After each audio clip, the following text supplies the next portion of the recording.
அப்பனாயா கூட்டம் பண்ற சில்லறத்தனம் தான் அத்தனை. அல்ல முதல் எடுத்து பார்த்தோன்னே புள்ளை என்ன பண்றா, பையனை என்ன பண்ற, சாதகம் எப்படி சொத்து போட்டுருக்குது பாரு, 10 கோடி இருக்குதான் பாரு, நம்மளுக்கு 5 கோடி இருக்குது, 10 கோடி இருக்கிற வரைக்கும் கட்டினத்தான் மதிப்பு, கம்மியா கட்டின 4 பேர் என்னப்பாங்க. முதல் பத்திரிக்கை கொண்டு யாராலும் கொடுக்க போனாலும் அவையும் அதைத்தான் கேட்கறாங்க. அப்புறம் மாப்பிளைக்கு எம்பிட்டு இருக்குது, மாப்பிளைக்கு எம்பிட்டு இருக்குதா, நீ எனக்கு கடன் கொடுக்க போறியா?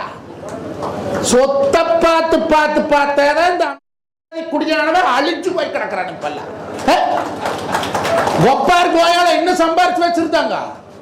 எனக்கு பபத்தரிச்சு இப்படி ஒரு மேடை கிடைக்காத நல்ல தவமா தவம் இருது, கண்டபடி பேசணும்னு. ஒப்பனு கோயால என்ன படிச்சிருந்தாங்க, உங்களை பெத்து வளர்த்தி ஆள் பண்ணி கல்யாணம் முடிச்சு வைக்கலையா? ஆனா நாம பொண்ணுக்கு 100 பவுன் போடணும் சேவிங்ஸ். இந்த டிவியில் விஜய் டிவியில் பேசுவாங்க, நீயா நானாவில் பிள்ளைக்கு 150 பவுன்